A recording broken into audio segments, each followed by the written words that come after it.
All right. Well, welcome to my first ever podcast on the Substack. I am Jason Farley, and if you're listening to this, then you're probably already on my Substack. But if you're not, it's Jason Farley's Substack, and looking at all kinds of different things, philosophy, writing, theology, storytelling, all sorts of things between fiction and nonfiction. And I'm going to be doing podcasts that are organized around particular topics. And the first set of topics that I want to address has to do with being religious, not spiritual.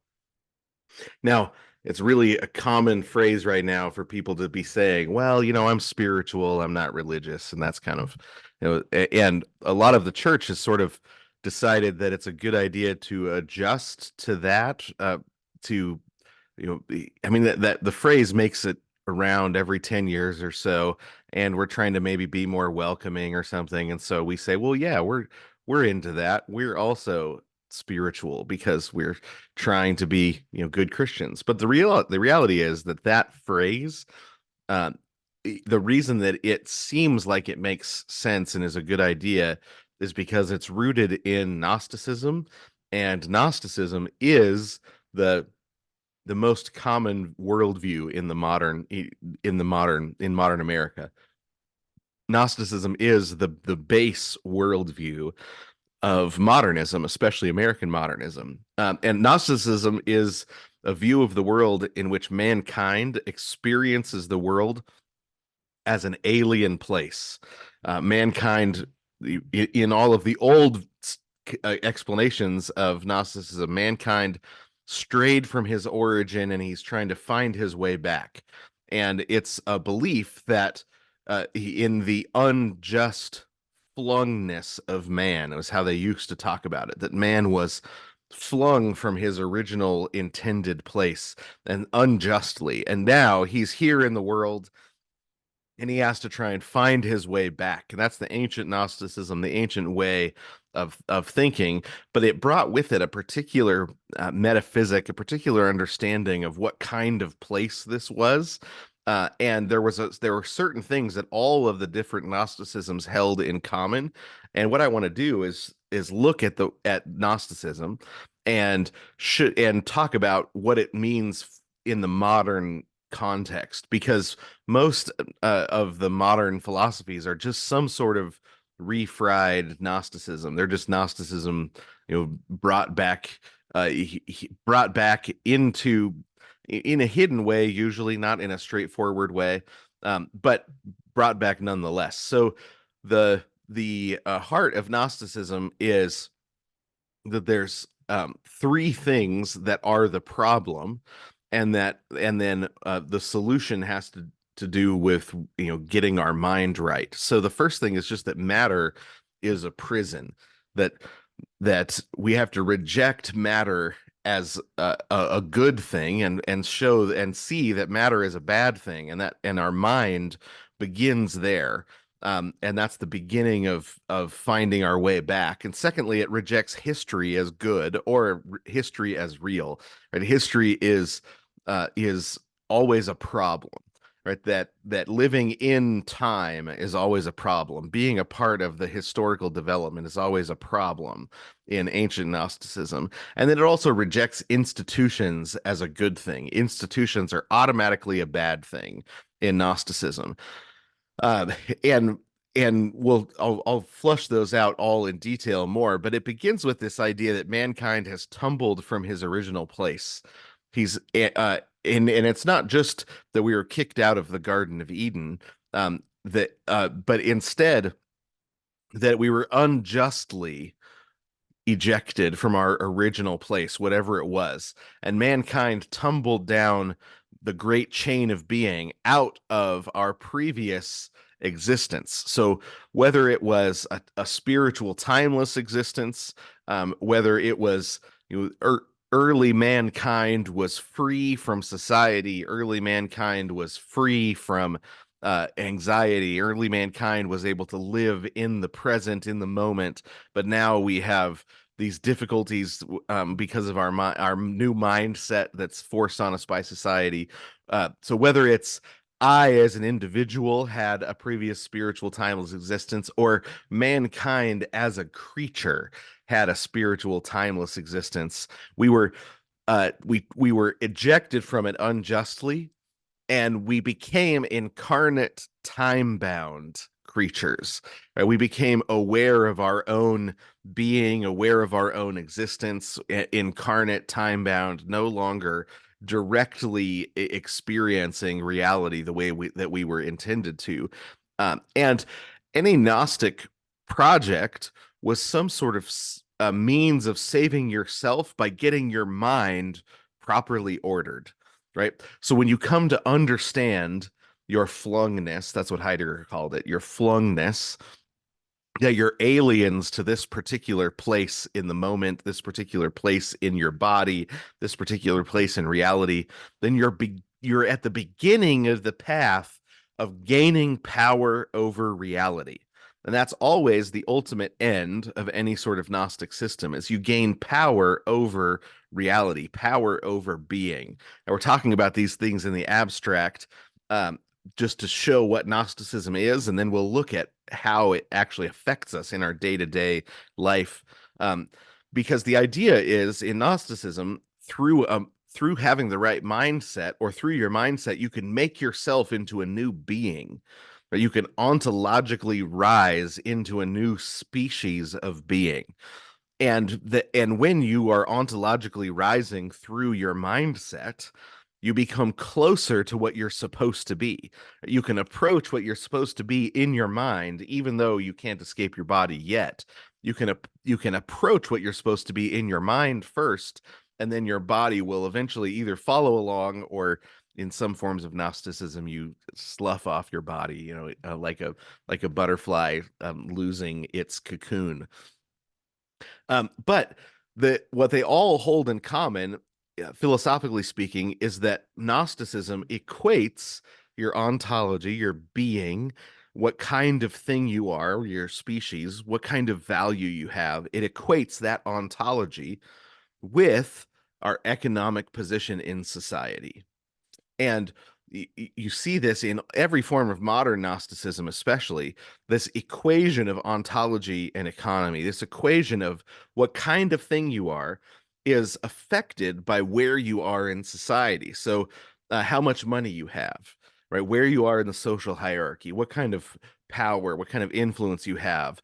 Every single one of those things is reflecting your being, what kind of thing you are, what kind of creature you are. And because of the influence of Christianity, you have people that are really uncomfortable with that, because they say, well, that means that if I have more money than that person over there, then I'm more important than that person over there. Or if that person over there has influence, they have privilege that I don't have, then they're more important, that they're more valuable than I am. And we should all be the same value, because we all are the same value. And so we need to have everyone have the same economic value, the same social position. And this is what the egalitarians and the Marxists all say. Because we're equal in value, we ought to have the same economic and social position. That's a doctrine of Marxism, a doctrine of egalitarianism. If you want a book, describing this all and going through it, this is a really good one. Um, this Modernity Without Restraint is the volume of Eric Voegelin's works, but it's the third book in here, where Science, Politics, and Gnosticism, in particular, where he dives in and really explains what's going on here, and explains and shows how Karl Marx has constructed a metaphysic, or assumed this Gnostic metaphysic inside and underneath everything that he is teaching, right? So you've got, on the one side, you've got the Marxists, you've got the egalitarians, who are saying, because we're equal in value ontologically, we need to be made by force equal in value economically. And then you've got the critical theorists on the other side that say, no, this is a game of power and value. And there's no way to avoid it. And so the people at the bottom need to join together, where they're oppression intersects, where they've been dehumanized by being moved socially down the ladder and been told they're less human just by society, right? Society just told them they're less human because they have less social capital, because they have less economic capital, because they are lower in social position. Then society is telling them they have less ontological value. They say, and we don't want that to be true anymore. And so we're going to flip this thing over by joining together and prove that we're more valuable than you are, right? That we're going to balance the scales. So it's not enough for everybody to become equal in critical theory, but it's because they have this view, this Gnostic view. Because they have this Gnostic view, you can't just become equal, because that wouldn't be balanced, because you've had all of this time where you're more valuable. We actually need to flip this over. Right? And so you have people coming in and saying, you should, when you die, you shouldn't give your inheritance to your own children. You should give it to somebody that hasn't had an opportunity. And then over time, it will balance out, because you have white skin and blonde hair or whatever it is. You've been treated like you're more valuable. Now it's our turn to be treated like we're more valuable, and that will balance out over time. But both of them, the reason that they often will claim to be cultural Marxists, trained Marxists, different things, is because even though they don't hold the exact same way of economically, the late that we're a part of the late stage capitalism, which is a Marxist idea, that late stage capitalism, is about to collapse underneath its own weight. They don't hold to that. What they do hold to is they share the the Gnostic view of the equation, or of ontological, metaphysical reality with economic value, right? So ontological value and economic value are pushed together into a single value system. Both are Gnostic in that way, because of that equation of ontological value, value in being, ultimate value, and that equation with economic value. Both are denying the Trinitarian base of reality, right? So in Christianity, the Trinitarian base of the Imago Dei is that the Father, Son, and the Holy Spirit are all equally ontologically God, right? They are all ontologically equal. And yet, the economic Trinity, the Father, Son, and the Holy Spirit, are organized hierarchically, right? And that doesn't affect the ontological equality. There isn't a threat to the ontological equality. Jesus is fully God, the Holy Spirit is fully God, the Father is fully God. And yet, the Father is economically the Father of the Son. Right? The Son is He takes the mission of the Father as his mission. He submits to the Father. That's what submission means. Right? He doesn't say, I'm going to do my own thing. He says, whatever the Father has sent me to do, I'm going to do that. Right? He submits to the Father. And isn't a threat to his ontological equality with God. Right? And so when a society organizes itself into into a hierarchy, it's not a threat to the ontological equality of all of the people, right? So the husband can be the head of his family, and it doesn't make him ontologically more valuable, more human than his children or than his wife, right? The husband and the wife can together be mom and dad over children, and the children come into the world through them. But just because they came later and because they were created through them doesn't mean that they are more valuable or more human than them. There's not anything ontologically lost from generation to generation. And that's a really, really important doctrinal understanding in Christianity that has to do with that affects directly how we end up organizing society.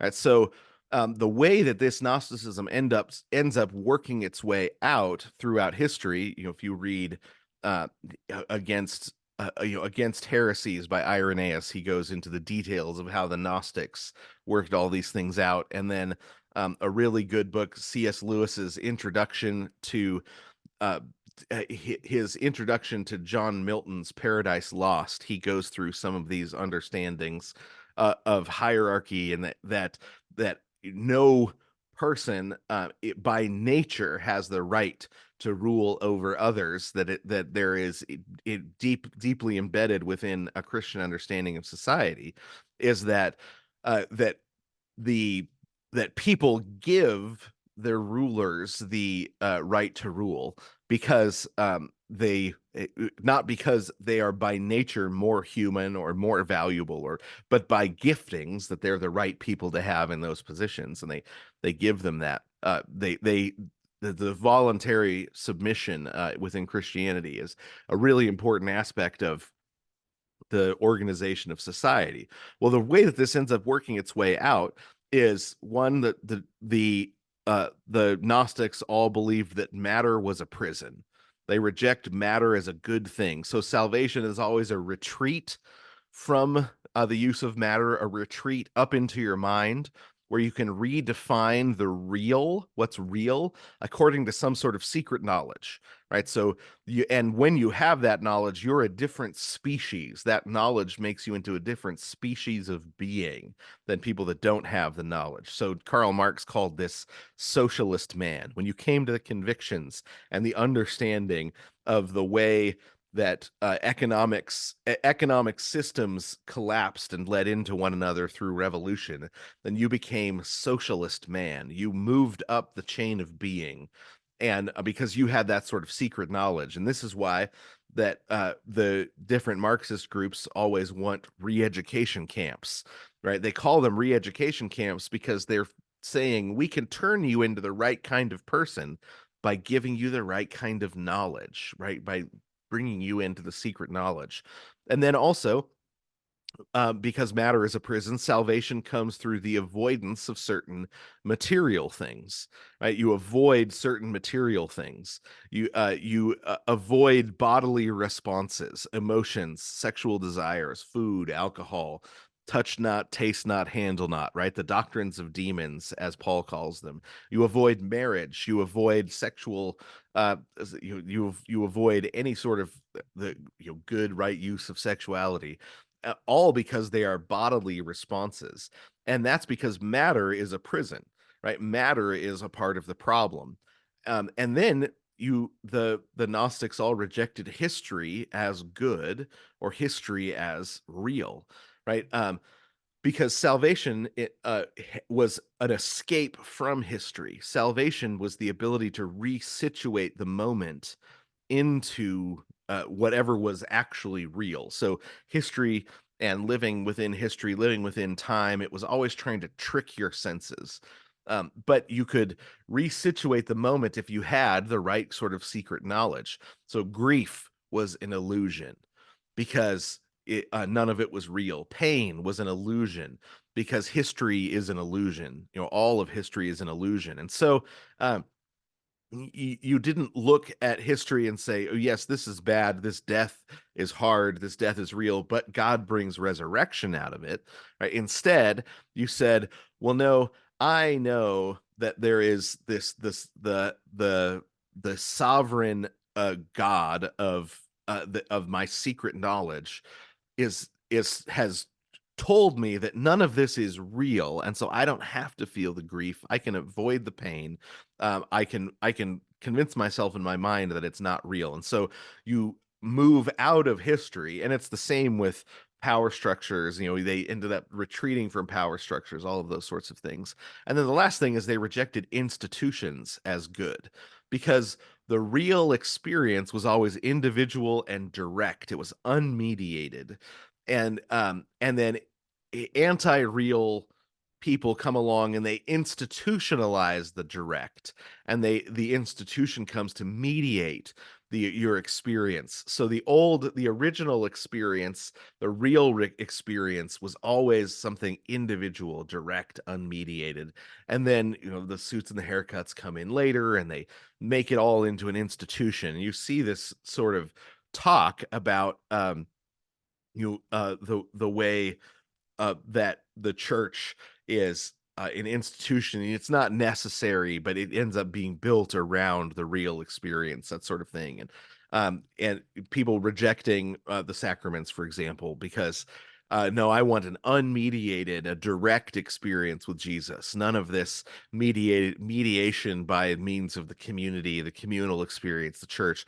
All institutions are suspect first, and and the institution has to prove itself, um, prove that it understands how to get out of the way of individual and direct, unmediated experience of of the divine, of whatever is real, before you can trust it at all. But institutions are automatically suspect in Gnosticism because it's just a different view of the way that you approach all of these, the way that you approach experience. So, uh, the next podcast, tomorrow's podcast, is going to be about how Christianity is a historic religion, right? That it actually comes in over against Gnosticism and says, actually, matter is good. Jesus took on matter. God meets us. Matter was invented by God